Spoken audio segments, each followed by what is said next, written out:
السلام علیکم ورحمۃ اللہ وبرکاتہ۔ سامعین محترم، تفسیر قرآن کی یہ اگلی کڑی جو ہم آج آپ کی خدمت میں لے کر آئے ہیں، ہمارا مقصد عیان ہے دنیا کے سامنے کہ ہم قرآن مجید کو، اس فرقان حمید کو آپ ناظرین کے ذریعے سے اور اس ذرائع ابلاغ کے ذریعے سے دنیا کے گوشے گوشے تک پہنچانے کا ارادہ رکھتے ہیں۔ ہم یہ سلسلہ شروع کیے ہیں اللہ کی توفیق سے اور آپ لوگوں کی دعاؤں سے، آپ لوگوں کی محبتوں سے ہمیں ہمت ملتی ہے کہ ہم اس کتاب اللہ کو آسان انداز میں ہماری اپنی بول چال کی لینگویج میں دنیا تک پہنچائیں۔ ہم نے اللہ کی توفیق سے ایک پارہ کل یعنی 2024 نومبر 23 کو ایک پارہ، پہلا پارہ ہم نے قرآن کا مکمل کر لیا۔ انشاءاللہ ہم آج آپ کی خدمت میں دوسرے پارے سے اپنی درس کا آغاز کریں گے۔ تو ہماری گزارش ہے ہمارے اس یوٹیوب چینل کو آپ سبسکرائب کریں، ہماری بات کو شیئر کریں اس ویڈیو کو، اور بات ہماری اچھی لگے تو لائک کریں، اور کوئی اشکال ہو تو کامنٹس باکس کے اندر ضرور ہمیں اطلاع دیں تاکہ ہم اس کی تصحیح کر سکیں۔ تو شروع کرتے ہیں۔ اعوذ باللہ من الشیطان الرجیم، بسم اللہ الرحمن الرحیم۔ سیقول السفہاء من الناس ما ولاہم عن قبلتہم التی کانوا علیہا قل اللہ المشرق والمغرب یہدی من یشاء الی صراط مستقیم۔ اللہ کے نام سے جو بڑا مہربان نہایت رحم والا ہے۔ احمق لوگ یوں کہیں گے کہ مسلمانوں کو ان کے قبلے سے کس چیز نے پھیر دیا جس پر وہ تھے۔ آپ ان سے کہیے کہ مشرق و مغرب تو اللہ ہی کے لیے ہے، وہ جسے چاہتا ہے صراط مستقیم کی ہدایت دیتا ہے۔ اصل میں بات یہ ہے کہ جب مکے کے اندر تھے تو بیت المقدس کی طرف رخ کر کے نماز پڑھتے تھے۔ مکے سے جب ہجرت کر کے گئے بیت اللہ کو، پھر بیت المقدس کو، کیونکہ اصول شریعت کا یہ ہے کہ جو اہل کتاب یعنی جو شریعت موسوی، جو موسیٰ علیہ السلام پر جو شریعت نازل ہوئی ہے، جو پتھروں کی تختیوں پر اللہ تبارک و تعالیٰ نے اتارا تھا تورات کو، تو وہ جو شریعتیں تھیں، اس کے بعد انجیل کو اللہ تعالیٰ نے اپڈیٹ کیا، کیا تورات سے انجیل کو اپڈیٹ کیا، پھر تورات اور انجیل کے بعد آخری اپڈیٹ، اس کے بعد کوئی اپڈیٹ نہیں، اس کے بعد قیامت، تو وہ قرآن مجید ہے۔ تو یہ سسٹم ہے۔ تو شرعی احکام میں اللہ تبارک و تعالیٰ نے ماقبل کتابوں کی پیروی کا حکم دیا ہے جب تک اس کے تعلق سے وہ احکام دوبارہ نبی کریم صلی اللہ علیہ وسلم پہ نازل نہ ہوں۔ تو قبلہ بیت المقدس بن گیا۔ جب مدینہ ہجرت کیے تو یہودی اور یہ دیگر جو مذاہب تھے وہ بیت المقدس کو کی طرف رخ کر کے پڑھتے تھے۔ تو اللہ کے رسول صلی اللہ علیہ وسلم کا دل تو چاہتا تھا کہ بیت اللہ ہی کو قبلہ رکھیں، کیونکہ اسلام دوسری کتابوں کی، دوسری شریعتوں کی تصدیق کرتی تھی، اسلام تصدیق کرتا تھا۔ تو نماز کا حکم بھی جو ہے پنج وقتہ نماز کا آخری مکی دور میں ہوا، اور جب جب نماز پڑھنے کا حکم ہوگا تو اللہ تعالیٰ قبلے کی رخ پڑھنے کا حکم دیا ہے۔ ٹھیک ہے، یہ وضاحت ہے قبلے کی، یعنی کہ بیت المقدس کی طرف منہ کرتے تھے کون؟ یہودی بھی کرتے تھے، نصارہ بھی کرتے تھے، اور جب عبادت کرتے تھے، رکوع کرنے والے رکوع کرتے تھے، سجدہ کرنے والے سجدہ کرتے تھے، جیسے دوسرے قرآن کی آیتوں میں ہے حضرت مریم کو حکم دیا گیا، زکریا کو، دیگر جو بھی قرآن کے اندر، کہ یہ لوگ اسلام سے پہلے، مطلب اس قرآن کے پہلے والی کتاب جو انجیل تھی اور جو تورات تھی اس کے ماتحت چلتے تھے۔ تو پتہ یہ چلا کہ قبلہ سابقہ شریعتوں کے مطابق رسول اللہ صلی اللہ علیہ وسلم نے بھی بیت المقدس کی طرف رخ کر کے نماز پڑھ رہے تھے۔ ہوا یہ کہ دل چاہتا تھا کہ بیت اللہ جو کعبۃ اللہ ہے اس کو قبلہ بنائیں، یہ ان کی خواہش تھی، اور یہ بار بار اللہ کی طرف، مطلب آسمانوں کی طرف آپ صلی اللہ علیہ وسلم دیکھتے تھے، یعنی کہ ان کی خواہش تھی کہ بیت اللہ کا جو ہے قبلے کا حکم آ جائے۔ تو اسی سلسلے میں آج کے درس اور شروع ہوں گا۔ امت مسلمہ کا اصل قبلہ بیت اللہ ہی تھا، پھر سیدنا ابراہیم علیہ السلام کے تعمیر کرنے کے بعد بھی یہی قبلہ تھا، تاہم یہود نے بیت المقدس کو اپنا قبلہ بنایا۔ مدینہ ہجرت کرنے کے بعد ابتدا میں لگ بھگ ماہ آپ صلی اللہ علیہ وسلم نے بیت المقدس ہی کو اپنا قبلہ بنائے رکھا، کیونکہ مشرکین مکہ سے آپ اہل کتاب کو ترجیح دیتے تھے۔ میں نے کہا نا کہ جب مکے کے اندر نماز پڑھتے تھے تو کعبۃ اللہ کی طرف ہی نماز پڑھتے تھے، وہاں پہ کوئی اعتراض کرنے والا، مگر یہاں پر مدینے میں آنے کے بعد کیونکہ یہاں یہود تھے اور یہود اہل کتاب تھے، تو جس طرح وہ رخ کر کے نماز پڑھتے تھے بیت المقدس کی طرف، تو رسول اللہ صلی اللہ علیہ وسلم بھی اہل کتاب کی پیروی، کیونکہ مشرکین کعبۃ اللہ کی طرف کر کے عبادت کرتے تھے تو وہ چھوڑ دیا اور اہل کتاب کو آپ صلی اللہ علیہ وسلم نے اپنا لیا، یہی اس کا تذکرہ ہے۔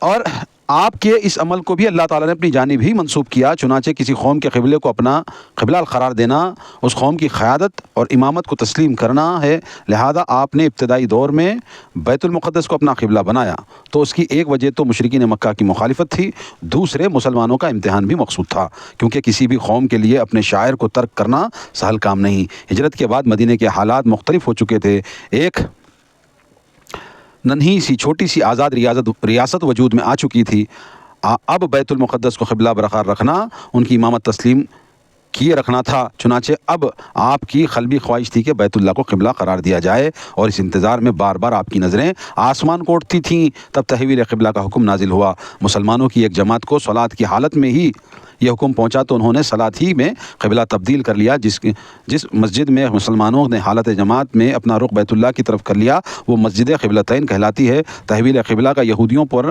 منفی اثر ہوا، چنانچہ ان نادانوں نے یہ اعتراضات شروع کر دیے کہ مسلمانوں کو ان کے قبلے سے کس چیز نے پھیر دیا۔ ٹھیک ہے، میں نے کہا نا کہ احمق لوگ یوں ہی کہیں گے کہ مسلمانوں کو ان کے قبلے کو کس چیز نے پھیر دیا، تو اس کی پوری وضاحت یہ ہے کہ خواہش تھی کہ بیت اللہ ہی کو قبلہ بنائیں، چونکہ اہل کتاب کی پیروی کرنا مقصد تھا، تو مدینے میں آنے کے بعد رسول اللہ صلی اللہ علیہ وسلم نے یہود جس طرف رخ کر کے نماز پڑھتے تھے آپ بھی اسی طرف رخ کر کے نماز پڑھ رہے تھے، اور آپ کا بار بار آسمانوں کی طرف سر اٹھانا یہ بھی تذکرہ آگے آئے گا۔ تو حکم ہوا کہ صحابہ نے، یہاں پر یہ بھی بات مقصود تھی کہ جو اسلام لائے ہیں نا وہ اب، کیونکہ پہلے تو نماز پڑھتے تھے ادھر طرف، اب ادھر ہو گیا مدینے کے اندر، تو یہاں پر منافق لوگوں کو بھی چھانٹنا تھا جو بظاہر ایمان لائے ہوئے تھے کہ کون اللہ کے حکم پر ایمان لاتا ہے، تو اس واسطے بھی اللہ تعالیٰ نے یہ قبلہ کی تبدیل کا حکم دیا۔ چنانچہ آیاتوں میں آگے آئے گا کہ ایک مسجد جو قبلتین آج بھی موجود ہے وہاں پر 2 مصلے ہیں، یعنی کہ رخ تبدیل ہوا بھی اور سابق بھی، اس کو اس لیے قبلتین کہتے ہیں، آج بھی سعودی عربیہ کے اندر موجود ہیں۔ تو احمق لوگ یہ چیز کرتے تھے، اور اللہ کہتا ہے کہ مشرق و مغرب کا مالک میں ہوں، لہذا جو اللہ کے حکم پر چلے گا وہی صراط مستقیم کی ہدایت دیتا ہے۔ آگے اللہ فرماتا ہے وَكَذَلِكَ جَعَلْنَاكُمْ أُمَّةً وَسَطًا لِتَكُونُوا شُهَدَاءَ عَلَى النَّاسِ وَيَكُونَ الرَّسُولُ عَلَيْكُمْ شَهِيدًا وَمَا جَعَلْنَا الْقِبْلَةَ الَّتِي كُنْتَ عَلَيْهَا إِلَّا لِنَعْلَمَ مَن يَتَّبِعُ الرَّسُولَ مِمَّن يَنقَلِبُ عَلَى عَقِبَيْهِ وَإِن كَانَتْ لَكَبِيرَةً إِلَّا عَلَى الَّذِينَ هَدَى اللَّهُ وَمَا كَانَ اللَّهُ لِيُضِيعَ إِيمَانَكُمْ إِنَّ اللَّهَ بِالنَّاسِ لَرَءُوفٌ رَحِيمٌ۔ اللہ تبارک و تعالیٰ فرماتا ہے آگے، اور اسی طرح مسلمانوں ہم نے تمہیں متوسط امت بنایا تاکہ تم دنیا کے لوگوں پر گواہ ہو اور رسول تم پر گواہ ہوں، اور ہم نے آپ کے لیے قبلہ بیت المقدس اس لیے بنایا تھا کہ ہمیں معلوم ہو کون رسول کی اتباع کرتا ہے اور کون الٹے پاؤں پھر جاتا ہے۔ قبلے کی تبدیلی ایک بڑی بات تھی، مگر ان لوگوں کے لیے نہیں جنہیں اللہ نے ہدایت دی، اور اللہ تعالیٰ تمہارے ایمان کو ضائع نہ کرے گا، اور وہ تو لوگوں کے حق میں بڑا مہربان ہے۔ اللہ صاف صاف کہہ دے رہا ہے کہ ہم تو امتحان لے رہے تھے کہ کون رسول کی پیروی کرے گا، قبلہ تبدیل کرنا یہ رسول کی پیروی کا ضامن بن رہا ہے، سمجھ رہے ہیں؟ تو اللہ فرماتا ہے یہ امت وسط ہے، چونکہ معتدل چیز کو بھی کہتے ہیں، لہذا اس کا ایک معنی عادل امت بھی ہے، چنانچہ یہ امت اور اس کے رسول یعنی محمد صلی اللہ علیہ وسلم قیامت کے دن حق کے ساتھ گواہی دیں گے۔ برا بن عازب رضی اللہ تعالیٰ عنہ سے روایت ہے کہ نبی صلی اللہ علیہ وسلم جب مدینے میں وارد ہوئے تو اپنے والدہ کے رشتہ داروں کے ہاں ٹھہرے۔ آپ نے بیت اللہ کی جانب 16 یا 17 ماہ صلاۃ ادا کی، آپ نے بیت اللہ کی جانب 16 یا 17 ماہ صلاۃ ادا کی، آپ کو یہ پسند تھا کہ وہ بیت اللہ کی جانب رخ کر کے صلاۃ ادا کریں، چنانچہ آپ نے پہلی صلاۃ عصر بیت اللہ کی جانب ادا کی۔ آپ کے ساتھ صحابہ نے بھی یہ صلاۃ ادا کی۔ جنہوں نے آپ کے ساتھ صلاۃ ادا کی ان میں سے ایک شخص نکلا اور ایک مسجد میں گیا جہاں لوگ صلاۃ فجر میں رکوع کی حالت میں تھے، چنانچہ اس نے کہا کہ میں اللہ کو گواہ بنا کر کہتا ہوں کہ میں نے رسول اللہ کے ساتھ مکہ کی جانب رخ کر کے صلاۃ ادا کی ہے۔ چنانچہ وہ لوگ بیت اللہ کی جانب گھوم گئے۔ تو چند ماہ رسول اللہ صلی اللہ علیہ وسلم نے وہ جو یہودیوں والا قبلہ یعنی قبلہ اول جس کو کہتے ہیں کہ اس طرف کر رہے تھے، پھر آپ نے ایک صحابی نے اللہ کے رسول کے ساتھ نماز پڑھی، پھر دیکھا کہ قبلے کی تبدیلی ہوئی، پھر وہ دوسری جگہ گیا اور وہاں پر جب لوگ فجر کے وقت نماز پڑھ رہے تھے تو آپ رکوع کی حالت میں تھے صحابہ، تو رکوع کی حالت میں ہی لوگوں نے اعلان کیا اس نے کہ اب قبلہ ادھر نہیں ادھر کرو، یعنی کعبۃ اللہ کی جانب موڑ لو۔ یہی اس کا واقعہ ہے، صحیح بخاری کے اندر یہ چیز آئی ہے۔ جنہوں نے تحویل قبلہ سے قبل بیت المقدس کی جانب نمازیں پڑھیں ان کی نمازیں یعنی ایمان اللہ ضائع نہیں کرے گا۔ اب اس میں وضاحت بھی تھی نا کہ بھائی اتنے ماہ تک اتنے دن تک بیت المقدس کی طرف نمازیں مطلب رخ کر کے نمازیں پڑھے، کیا وہ ضائع ہوں گی؟ اللہ کہہ رہا ہے کہ وہ ضائع نہیں ہوں گی۔ آگے اللہ فرماتا ہے قد نرى تقلب وجهك في السماء فلنولينك قبلة ترضاها فول وجهك شطر المسجد الحرام وحيث ما كنتم فولوا وجوهكم شطره وإن الذين أوتوا الكتاب ليعلمون أنه الحق من ربهم وما الله بغافل عما يعملون۔ دیکھیے ہم نے یہی وضاحت کر رہا ہے آگے، ہم تمہارے چہرے کا بار بار آسمان کی طرف اٹھنا دیکھ رہے ہیں، لہٰذا آپ کو اس قبلے کی طرف پھیر دیتے ہیں جو آپ کو پسند ہے۔ اپنا رخ مسجد حرام کی طرف پھیر لیجئے اور کہیں بھی تم ہو اپنا رخ اسی کی طرف پھیر لیا کرو، بے شک جنہیں کتاب تورات دی گئی ہے وہ جانتے ہیں کہ یہ ان کے رب کی طرف سے حق ہے اور جو کچھ یہ کر رہے ہیں اللہ غافل نہیں۔ ٹھیک ہے، تو میں نے پہلے ہی کہا نا کہ اللہ کے رسول صلی اللہ علیہ وسلم چاہتے تھے کہ ابراہیم علیہ السلام کا بنایا ہوا کعبۃ اللہ ہی مسلمانوں کے لیے قبلہ رہے، یہ دلی خواہش تھی، اور اللہ اپنے رسول کی دل کی خواہش کیسے نہیں پوری کرتا؟ یقیناً پوری کرتا۔ تو اللہ تعالیٰ نے یہاں پر حکم دیا کہ اے نبی ہم آپ کے چہرے کو بار بار آسمان کی طرف دیکھ رہے ہیں اور آپ کی خواہش دل میں جو ہے وہ ہمیں پتہ ہے، لہذا ہم حکم دے رہے ہیں آپ مسجد حرام کی طرف اپنا رخ پھیر لیں اور نماز ادا کریں۔ تو اللہ تعالیٰ نے رسول کو خوشی عطا کی، جو رسول صلی اللہ علیہ وسلم چاہتے تھے وہ آپ کو وہ حکم آ پہنچا، یہی اس کا تذکرہ ہے۔ اور یہ بھی اللہ کہہ رہا ہے کہ تورات والے جو حاملین تورات ہیں یہودی ہیں وہ جانتے ہیں یہ جو ہو رہا ہے وہ سچ ہے، مگر جاہل لوگ اوپر کے دل سے کہہ رہے ہیں کہ ان کو کیا ہو گیا ہے، شروع میں جیسے سیقول السفہاء کہہ رہے ہیں نا کہ احمق لوگوں کو کیا ہوا ہے، تو یہ ان کی رد میں اللہ تبارک و تعالیٰ یہ آیت نازل کر رہا ہے۔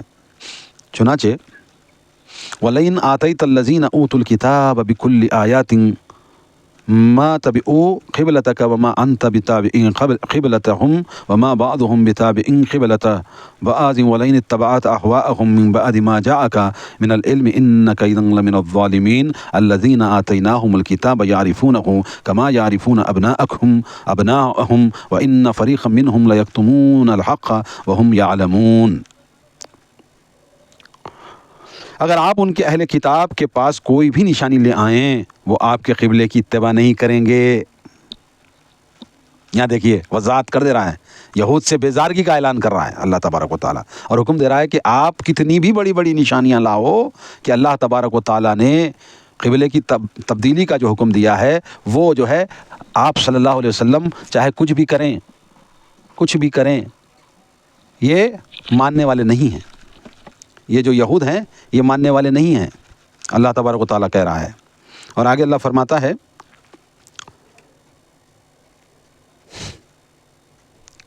نہ آپ ان کے قبلے کی اتباع کر سکتے ہیں بلکہ کوئی بھی دوسرے قبلے کی اتباع نہ کرنے کا، اور اگر آپ اس علم کے بعد جو آپ کے پاس آ چکا ہے ان کی خواہشات کی اتباع کریں گے تو یقیناً آپ کا شمار اس وقت ظالموں میں ہوگا۔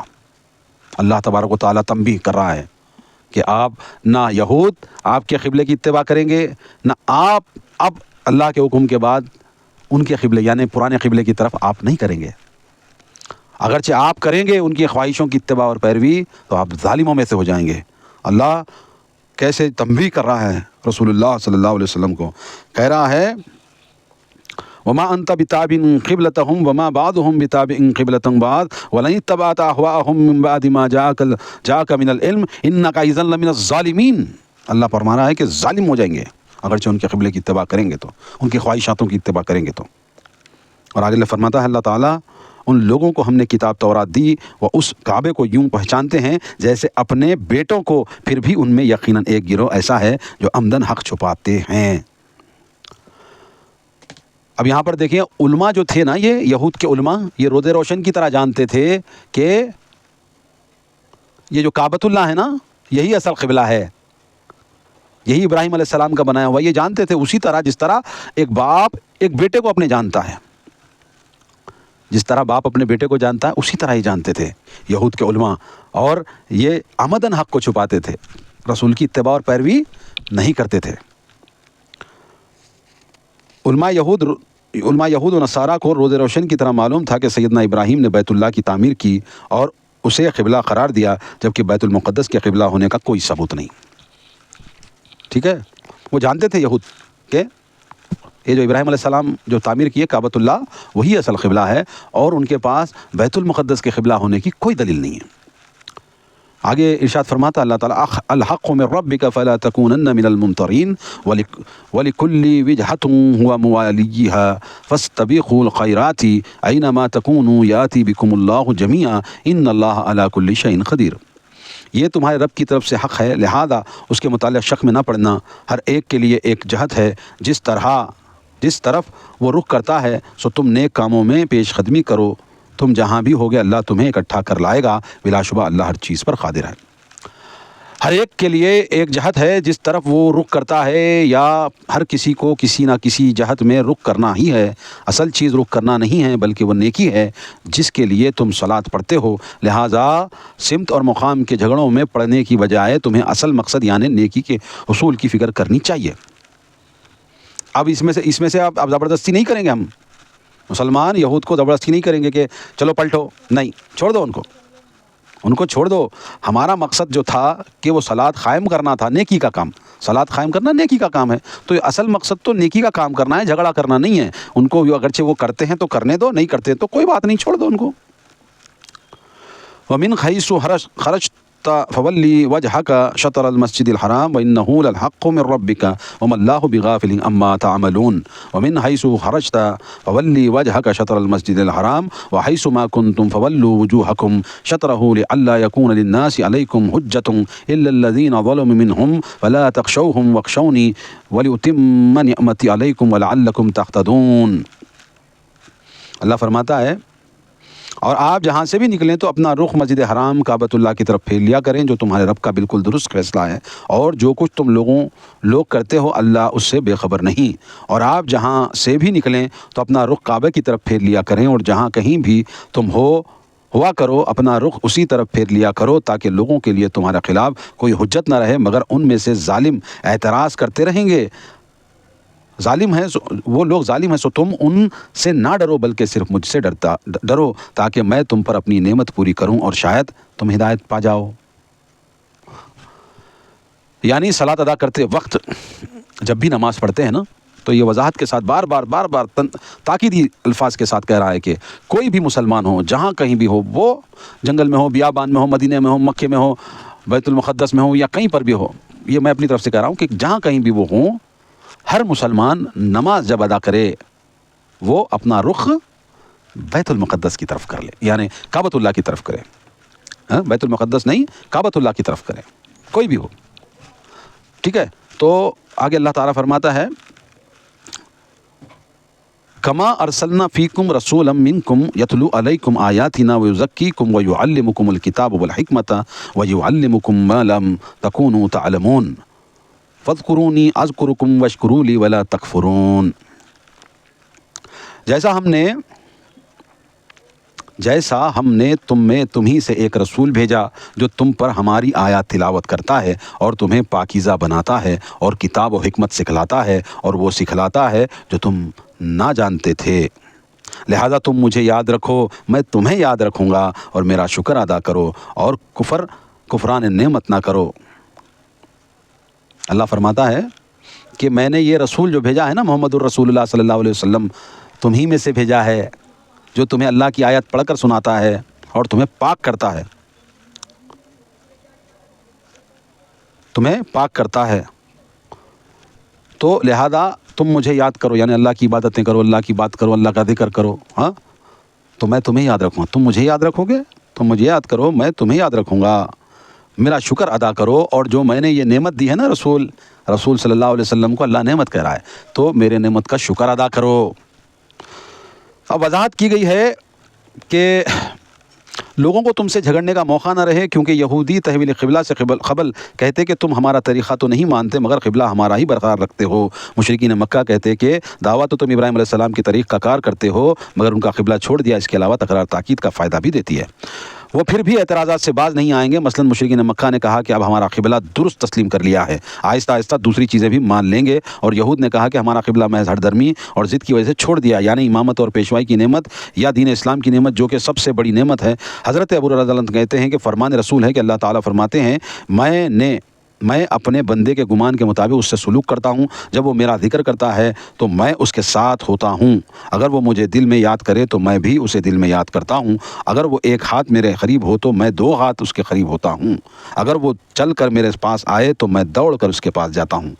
یہ استعارے کی رنگ میں شکر کہنے کو 3 حروف کا مجموعہ ہے، مگر جو اس کی حقیقت پا گیا وہ حکمت کے خزانے پا گیا۔ شکر کی صورت میں اللہ مزید بھی دیتے ہیں اور ناشکر کی صورت میں نعمت بھی چھنتی ہے اور سزا بھی ملتی ہے۔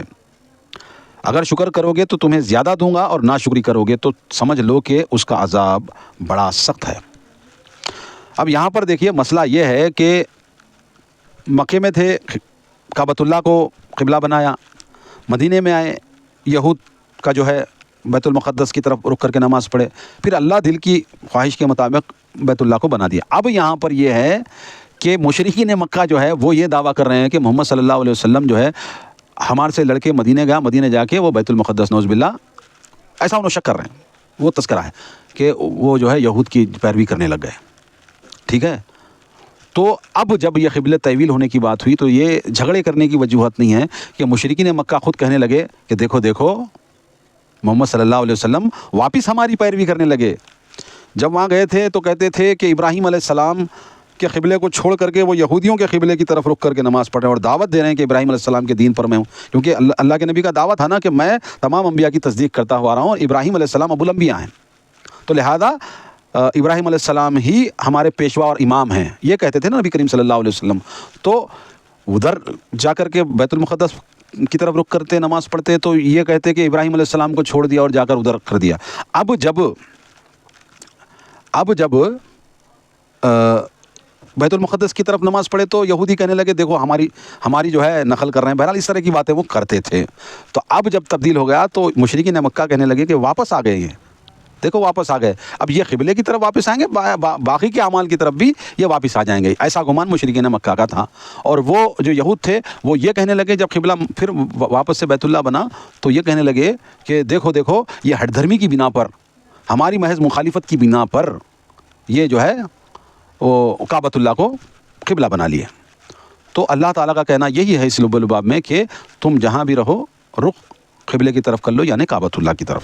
آگے اللہ فرماتا ہے یا ایھا الذین آمنوا استعینوا بالصبر والصلاۃ ان اللہ مع الصابرین ولا تقولوا لمن یقتل فی سبیل اللہ اموات بل احیاء ولکن لا تشعرون ولا نبلونکم بشیء من الخوف والجوع ونقص من الاموال والانفس والثمرات وبشر الصابرین الذین اذا اصابتهم مصیبۃ قالوا انا للہ وانا الیہ راجعون۔ اللہ فرماتا ہے اے ایمان والوں صبر اور نماز سے مدد لو، یقیناً اللہ فرماتا ہے یقیناً اللہ صبر کرنے والوں کے ساتھ ہے۔ صبر اور صلاۃ خوشی اور غمی میں مومن کے بہت اہم ہتھیار ہیں۔ اللہ فرماتا ہے جب بھی تمہیں پریشانی آئے نماز سے اور وہ پریشانی پر صبر سے جو ہے عمل کرو، انشاءاللہ اللہ تمہیں وہ چیز سے نجات دے گا۔ آگے کہتا اللہ پاک کہ میں یقیناً جو صبر کرتا اس کے ساتھ ہوں۔ ولا تقولوا لمن يقتل في سبيل الله اموات بل احياء ولكن لا تشعرون، اور جو لوگ اللہ کی راہ میں شہید ہو جائیں انہیں مردہ نہ کہو بلکہ وہ در حقیقت زندہ ہیں لیکن تم سمجھ نہیں سکتے۔ یہ شہید کا خاص اعزاز ہے. ویسے بھی شہید کی موت قوم کے لیے حیات بخشتی ہے. کہ جو مر جاتا ہے نا اللہ کی راہ میں، جیسے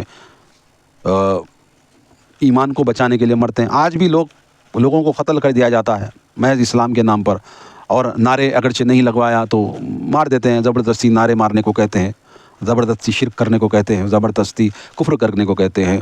تو جو اللہ کے راستے میں شہید ہوتا ہے، جو اللہ کی باتوں کو مانتے ہوئے عمل کرتے ہوئے مرتا ہے، اس کو مردہ نہ کہو، وہ زندہ ہیں.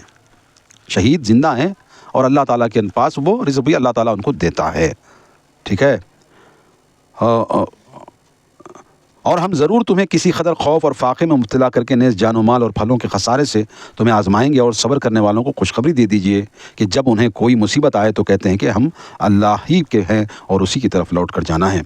یہ بہت پیارے کلمات ہیں جو کہ اللہ تعالیٰ نے ہمیں سکھلائے ہیں. مشکل سے مشکل حالات کو برداشت کرنے کا حوصلہ پیدا کر دیتے ہیں. دنیا میں جتنے بھی نقصانات ہیں وہ اس سے تو کم ہیں کہ ہم خود اپنی جان ہی سے ہاتھ دھو بیٹھیں. چنانچہ جب ہم نے جلد یا دیر سے اللہ ہی کے ہاں جانا ہے تو پھر بے صبری سے کیا فائدہ. اللہ فرماتا ہے ہم آزمائیں گے تم کو آزمائیں گے. کس کس چیز سے آزمائیں گے؟ خوف سے آزمائیں گے، کھانے سے فاقے سے آزمائیں گے، اور نیز جان و مال اور پھلوں میں خسارہ، یعنی تمہاری صحت و دوسرے چیزوں سے بھی ہم آزما سکتے ہیں. اور پھلوں کے خسارے سے جو تمہارے کاروبار ہیں، تمہارے لین دین ہیں، تمہارے باغات کے پھل ہیں، سب سے آزمائیں گے ہم. اور انہیں کوئی مصیبت آتی ہے، اور اللہ کہتا ہے کہ وہ بندے، اللہ کے مومن بندے، سچے پکے بندے ہیں، اللہ کے پاس جو ہے مقام رکھنے والے بندے ہیں، وہ یہ ہیں کہ مصیبت آئے تو کہتے ہیں، کیا کہتے ہیں؟ انا للہ و انا الیہ راجعون. کوئی بھی مصیبت آئے، اللہ تعالیٰ کہتا ہے کہ ہمارے بندے ہم اللہ ہی کے ہیں اور اسی کی طرف لوٹ کر جانا ہے. یہ وہ بندوں کی صفت ہے. آگے اللہ فرماتا اولئک علیہم صلوات من ربهم ورحمۃ واولئک هم المهتدون. ان الصفا والمروة من شائر الله فمن حج البيت او اعتمر فلا جناح عليه ان يطوف بهما ومن تطوع خيرا فإن الله شاكر عليم. ایسے لوگوں پر ان کے رب کی طرف سے عنایات اور رحمتیں برستی ہیں، اور یہی لوگ ہدایت یافتہ ہیں. بے شک صفا اور مروہ اللہ کی نشانیوں میں سے ہیں، لہذا جو شخص کعبے کا حج کرے یا عمرہ کرے تو اس پر گناہ نہیں کہ وہ ان دونوں کا طواف کرے. اور جو شخص برضا و رغبت نیکی کا کوئی کام کرے تو بے شک اللہ بڑا قدردان ہے. شاعر کے معنی علامات کے ہیں، البتہ یہاں حج کے وہ مناسک مراد ہیں جو کہ اللہ تعالیٰ نے مقرر فرمائے. صفا مروہ پہاڑیوں کے درمیان سعی کرنا حج اور عمرہ کا رکن ہے، جس کے بغیر یہ عبادت مقبول نہیں. جاہلیت کے زمانے میں مشرکوں نے صفا پہ راصاف اور مروہ پہ نائلہ کے بت رکھ دیے تھے اور ان کے گرد طواف شروع ہو گیا. اب مسلمانوں کو تردد ہوا کہ صفا مروہ کے درمیان صحیح حج کے اصل مناسک میں سے بھی ہیں یا محض مشرکانہ ایجاد ہیں. عاصم بن سلیمان رضی اللہ تعالیٰ عنہ کہتے ہیں کہ میں نے انس بن مالک سے آیت کے بارے میں پوچھا تو انہوں نے کہا کہ ابتدا اسلام میں ہم سب اسے جاہلیت کی رسم سمجھتے تھے، لہذا اسے چھوڑ دیا، تب یہ آیت نازل ہوئی. ام سلمہ کہتی ہیں کہ میں نے رسول اللہ صلی اللہ علیہ وسلم کو یہ کہتے سنا، جس مسلمان کو کوئی مصیبت پہنچے تو وہ کہے جس کا اللہ نے حکم دیا، انا للہ و انا الیہ راجعون. اے اللہ میری پریشانی کا مجھے ثواب دے اور مجھے اس کا نعم البدل. دوسری آیت ہے اللہم اجرنی فی مصیبتی واخلف لی خیرا منہا. اے اللہ میری پریشانی کا مجھے ثواب دے اور مجھے اس کا نعم البدل عطا فرما. تو اللہ تعالیٰ نے اس سے بہتر عطا فرماتے ہیں. وہ کہتی ہیں کہ جب ابو سلمہ فوت ہوئے تو میں نے سوچا کہ ابو سلمہ سے کون بہتر ہو سکتا ہے جس کا گھرانہ مدینہ ہجرت کرنے والوں میں پہلا ہے. بہرحال میں نے یہ کلمات پڑھ لیے تو اللہ نے مجھے نعم البدل کے طور پر رسول اللہ صلی اللہ علیہ وسلم کو عطا فرمایا. سیدنا عروہ سے روایت ہے کہ میں نے ام المومنین عائشہ سے پوچھا رضی اللہ تعالیٰ عنہ کہ اس وقت میں کم عمر تھا، کیا آپ نے اللہ کے اس کلام پہ غور کیا؟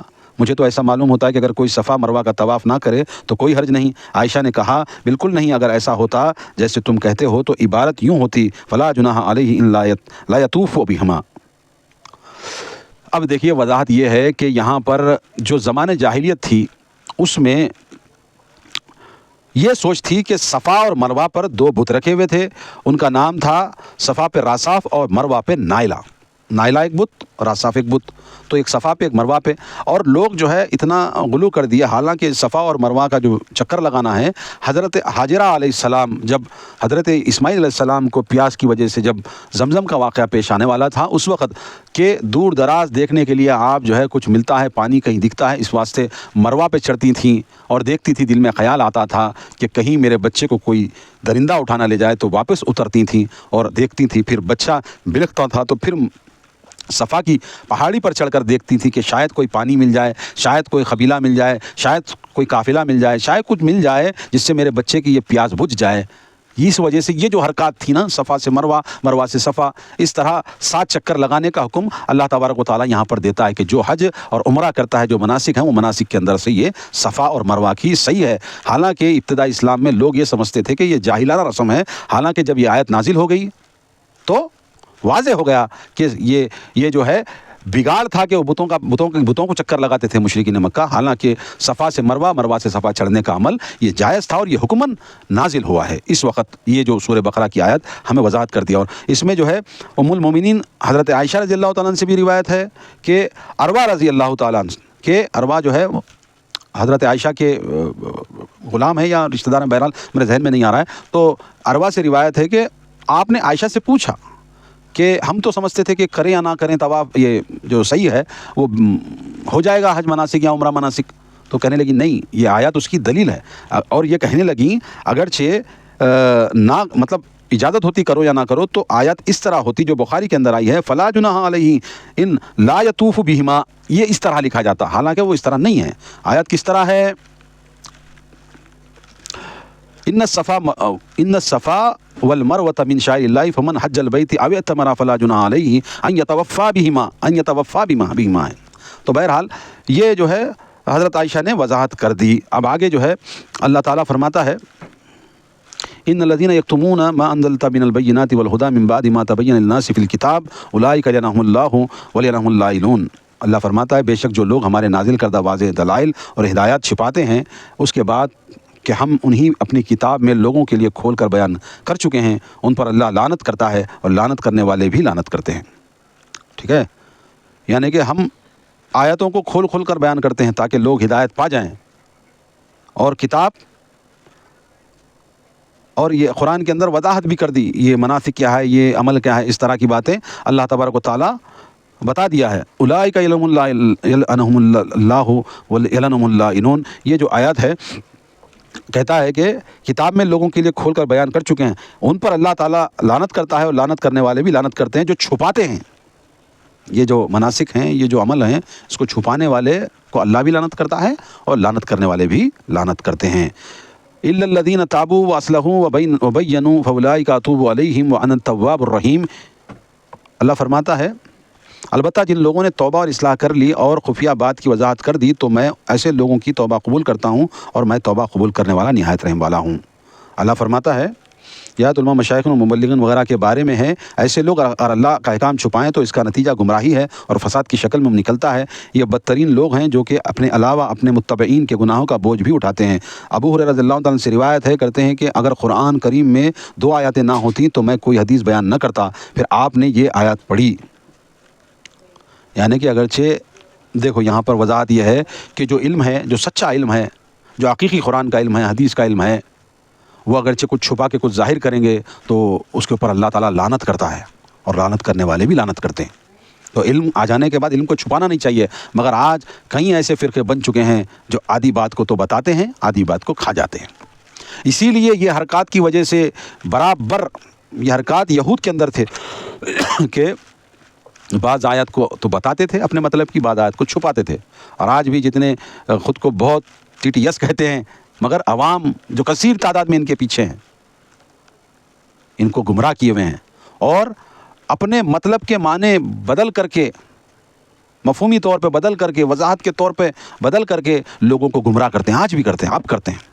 قرآن کچھ کہتا ہے اور اس کا کچھ اور مطلب نکال کر کے وضاحت کرتے ہیں اور کہتے ہیں کہ یہ جو ہے، حالانکہ بعض حدیثوں کے اندر اس کی وضاحت آ چکی ہوتی ہے، پھر بھی یہ کہتے ہیں کہ یہ حدیث میں، یہ حدیث لکھنے والے شافعی تھے، مالکی تھے، حنبلی تھے، حنفیون نہیں تھے. بہرحال یہ مسالہ کی تفرقہ ڈال کر کے اور لوگوں کو اپنے فیور میں کرنے کے لیے تیسروں کو برا جان کر کے وضاحت غلط کرتے ہیں.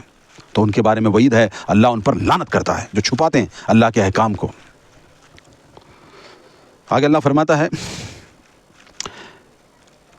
ان الذین کفروا وماتوا وهم کفار اولئک علیہم لعنۃ اللہ والملائکۃ والناس اجمعین خالدین فیہا لا یخفف عنہم العذاب ولہم ینظرون وإلہکم الہ واحد لا الہ الا هو الرحمن الرحیم۔ اللہ فرماتا البتہ جن لوگوں نے توبہ کی اور اصلاح کر لی اور خفیہ بات کی وضاحت کر دی تو میں ایسے لوگوں کی توبہ قبول کرتا ہوں اور میں توبہ قبول کرنے والا ہوں۔ اللہ فرماتا ہے جو لوگ انجانے طور پہ کچھ غلط بول دیتے ہیں پھر رجوع کرتے ہیں اس بات کو رجوع کرتے ہیں تو اللہ تبارک و تعالیٰ فرماتا ہے کہ میں ایسے لوگوں کی توبہ کو قبول کرتا ہوں اور انہیں معاف بھی کرتا ہوں، اور میں بہت رحم کرنے والا ہوں، اللہ پاک فرماتا ہے۔ اور خالدین فیہا لا یخفف عنہم العذاب ولہم ینظرون، جو لوگ کفر کرتے رہے پھر اس کی کفر کی حالت میں مر گئے تو ایسے لوگوں پر اللہ کے فرشتوں اور سب لوگوں کی لعنت ہے۔ اب جو احکام کو توڑ مڑو کر کے یا اس بات کا انکار کر کے جو اللہ تبارک و تعالیٰ حکم دے رہا ہے یہ اعمال کرنے کا، پھر بھی عمل نہیں کرتے، اس کی بات کو نہیں مانتے اور ڈٹائی کے ساتھ اس پر جم جاتے ہیں اور کفر کرتے ہیں، انکار کرتے ہیں، تو اللہ فرماتا ہے میری لعنت ایسے لوگوں پر، اللہ کی، فرشتوں کی اور سب لوگوں کی لعنت ہے، یعنی کہ اللہ بھی لعنت کرتا ہے اور اللہ کے فرشتے بھی اور سارے لوگ لعنت کرتے ہیں ایسے لوگوں پر جو کفر کرتے ہیں اللہ کی آیتوں کا۔ اور وَإِلَٰهُكُمْ إِلَٰهٌ وَاحِدٌ لَا إِلَٰهَ إِلَّا هُوَ الرَّحْمَٰنُ الرَّحِيمُ، اور اللہ فرماتا ہے اور تمہارا الہ ایک ہی الہ ہے، اس کے سوا کوئی الہ نہیں، وہ نہایت مہربان بڑا رحم کرنے والا ہے۔ اللہ فرماتا ہے تمہارا الہ صرف ایک ہے اور وہ اللہ ہے، اس کے علاوہ تمہارا کوئی الہ نہیں، اور وہ بڑا رحم کرنے والا بڑا مہربان ہے اور اس کے سوا کوئی معبود نہیں، تمہارا معبود صرف اور صرف اللہ ہے۔ تو دوستوں آج ہم نے 163 آیت تک ہم شروع کہاں کیے تھے، آج کی جو درس کا سلسلہ ہے وہ 142 آیت سے ہم نے آج شروع کیا تھا اور 163 تک جا کر کے ہم نے اپنے آج کا یہ درس مکمل کر لیا ہے، یعنی ہم پہلا پارہ مکمل کر کے دوسرے پارے میں داخل ہو چکے ہیں اور دوسرے پارے کے بھی یہ 2-3 پیج جو بھی ہے کافی حد تک کا ہم تلاوت کر کے اس کے مختصر سے تشریح و ترجمہ و تفسیر پڑھ کے آپ کے سامنے رکھ دیا گیا ہے۔ تو بہرحال ہم یہی کہتے ہیں کہ اس کتاب قرآن مجید کو لوگوں تک پہنچانے کا، اس کی باتوں کو لوگوں تک پہنچانے کا ذریعہ بنے، اور ہمارے اس یوٹیوب چینل یوسف طاہر آفیشیل کو سبسکرائب کر کے اور ہماری بات اچھی لگے تو اس کو لائک کر کے اور ہمارا پیغام دوسروں تک شیئر کر کے پہنچائیں، تاکہ اللہ کی کتاب کا جو فرمان ہے وہ سب کو معلوم ہو جائے۔ آسان، بالکل یہ آسان، کوئی ہارڈ لینگویج نہیں، بالکل آسان طرز سے مختصر انداز کے اندر ہم یہ تفسیر کر رہے ہیں تاکہ آسان لوگوں کو سمجھ آ سکے۔ تو لہذا جہاں تک ہو سکے ہمارا ساتھ دیں اور اس کو آگے بڑھائیں، شیئر کریں، سبسکرائب کریں، دوستوں کو بھی بلائیں، اور کچھ اشکال ہو، کچھ پوچھنا ہو کسی بھی درس میں تو ہمارے کامنٹس باکس میں آ کر کے ہمارا جو ہے سوال کر سکتے ہیں، انشاءاللہ ہم تشفی اور تسلی کا جو ہے ہم آپ کو جواب انشاءاللہ عنایت کریں گے۔ تو لہذا میں آپ سے اجازت چاہتا ہوں اور اس ارادے کے ساتھ کہ انشاءاللہ اگلی ملاقات میں آگے اس کے ہم درس دیں گے اور سنیں گے، پڑھیں گے اللہ کی کتاب کو اور دل کو منور کریں گے۔ تو جب تک کہ اجازت دیں، فقط السلام علیکم ورحمۃ اللہ وبرکاتہ۔